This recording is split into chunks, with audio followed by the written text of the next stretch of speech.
পেঁয়াজ একটি উপকারী খাবার, এর গুণ অনেক, কিন্তু কোনো কোনো হোমিওপ্যাথি চিকিৎসক পেঁয়াজ খেতে নিষেধ করেন। হোমিওপ্যাথি ওষুধ খেলে কি সত্যিই পেঁয়াজ খাওয়া উচিত নয়, জানাচ্ছেন ওয়ার্ল্ড ফেডারেশন অফ হোমিওপ্যাথির প্রেসিডেন্ট ডক্টর প্রকাশ মল্লিক। পেঁয়াজ খুব উপকারী খাদ্য এবং এই পেঁয়াজ খেলে কিন্তু আমাদের চোখ ভালো থাকে এবং এই জন্যই আমরা যখন পেঁয়াজ কাটি তখন কিন্তু আমাদের চোখ দিয়ে জল পড়ে এবং এই জল পড়ে আমাদের কি চোখকে ক্লিয়ার করে দিতে পারে।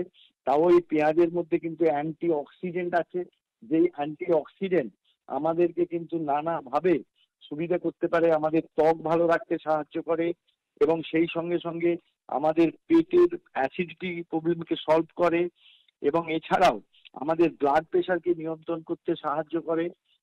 এই নানা রকম পেঁয়াজের কিন্তু অসংখ্য উপকারিতা এবং পেঁয়াজে আমরা স্যালাডের সঙ্গে যেমন খেতে পারি, পেঁয়াজ আমরা রান্নার সঙ্গে খেতে পারি, তবে রান্নার পেঁয়াজে যখন তেলে ভেজে ফেলছেন তখন তার খাদ্যগুণ অনেকটা কমে যাচ্ছে। তাই পেঁয়াজ অবশ্যই খাওয়া উচিত এবং পেঁয়াজ যেমন ব্লাড প্রেশারকে নিয়ন্ত্রণ করে, অ্যাসিডিটি নিয়ন্ত্রণ করে, চোখের স্বাস্থ্যকে নিয়ন্ত্রণ করে, সর্বোপরি পেঁয়াজ একটি উপকারী খাদ্য, এ বিষয়ে বলার কোনো অপেক্ষা রাখেন। হোমিওপ্যাথি ডাক্তাররা পেঁয়াজ খেতে বারণ করে, কিন্তু পেঁয়াজ কিন্তু খেয়ে যে তার কোনো ওষুধের কার্যক্রম বদলে যায় তা নয়। তবে এক্ষেত্রে আমাদের পেঁয়াজ থেকে একটা ওষুধ হয় যার নাম হচ্ছে ইলিয়াম সেপা।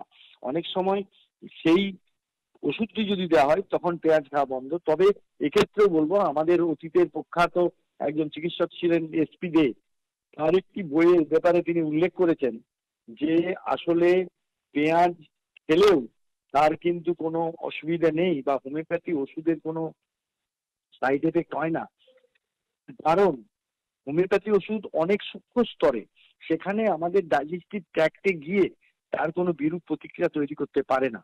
তাই আমি আমার এই 40 বছর প্র্যাকটিস জীবনে আমাদের রুগীকে আমি পেঁয়াজ বন্ধ করি না, বিশেষ কয়েকটি ক্ষেত্রে। তাই তারা কিন্তু ভালো আছে এবং আমার অন্য প্রদেশের যারা রুগী আছে যারা পেঁয়াজকে নিরামিষ বলে ভাবে, তারা কিন্তু নিয়মিতভাবে পেঁয়াজ খায়, তা সত্ত্বেও তাদের কিন্তু শরীর ভালো আছে বা হোমিওপ্যাথি ওষুধের কোনো চিকিৎসা তার রোগী আরোগ্যের ক্ষেত্রে কোনো বিরূপ প্রতিক্রিয়া হয়নি।